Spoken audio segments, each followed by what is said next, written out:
Thank you, Madam Chair. Mr. Ruhs, I know we're here to discuss safe maintenance of rights-of-ways for electric lines today.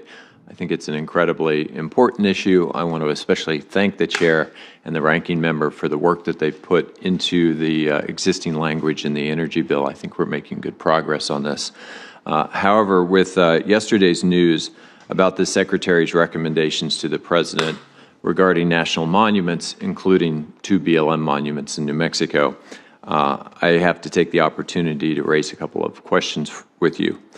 I was incredibly concerned in reading the report summary on the 2 monuments in New Mexico to note that there were more than a few simple factual errors included.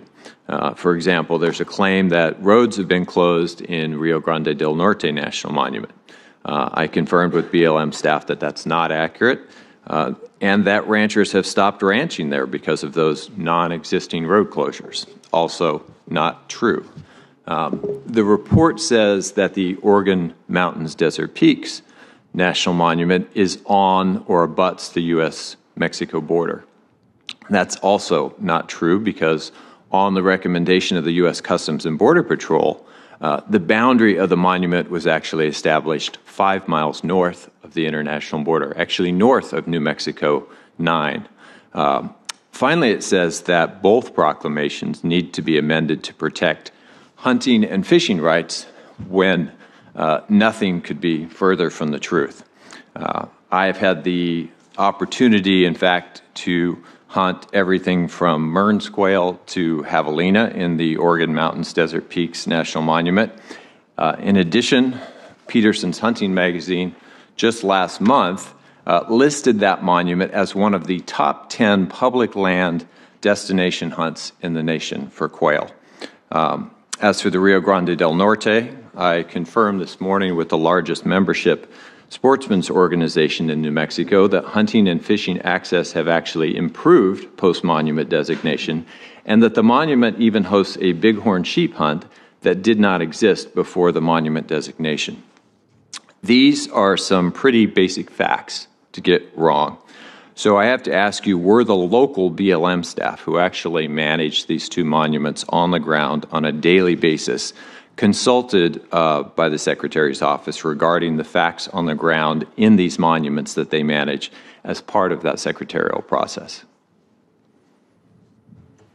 Senator, I can assure you that I myself and the Bureau of Land Management were not part of the writing of the reports. We did answer questions and provide data as necessary. I haven't seen the report, so I can't answer the questions up front, but I would be willing to take those questions and concerns back with me to the department and ask. I would appreciate that. And so you were actually not asked to fact check that document before it was shared with the White House?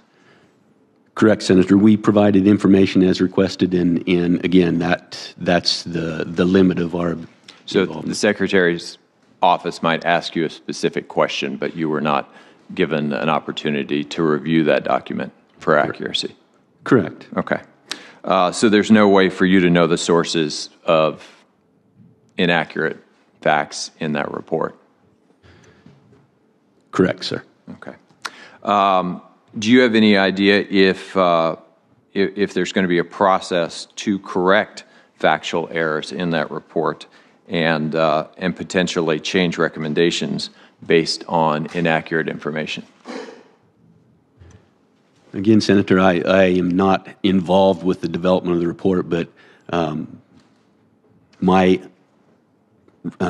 understanding, I guess, would be that our secretary is pretty thorough on things, and so I'm sure that if we've identified that there are inconsistencies, and I take that information back, I'm sure that there'd be an opportunity to fix those.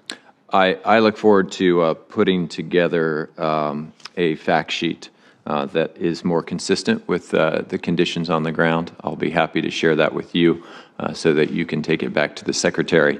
And I have to say that my constituents are incredibly upset by the fact that the future of their monuments could be determined by people sitting in offices in Washington, D.C. who have not been out on the ground in those places. And at this point, seemingly did not get their basic facts right. So I look forward to working with you. I look forward to working with the Secretary. And I certainly hope that before the President acts on any of these recommendations, that the Secretary makes sure that he can get his facts straight.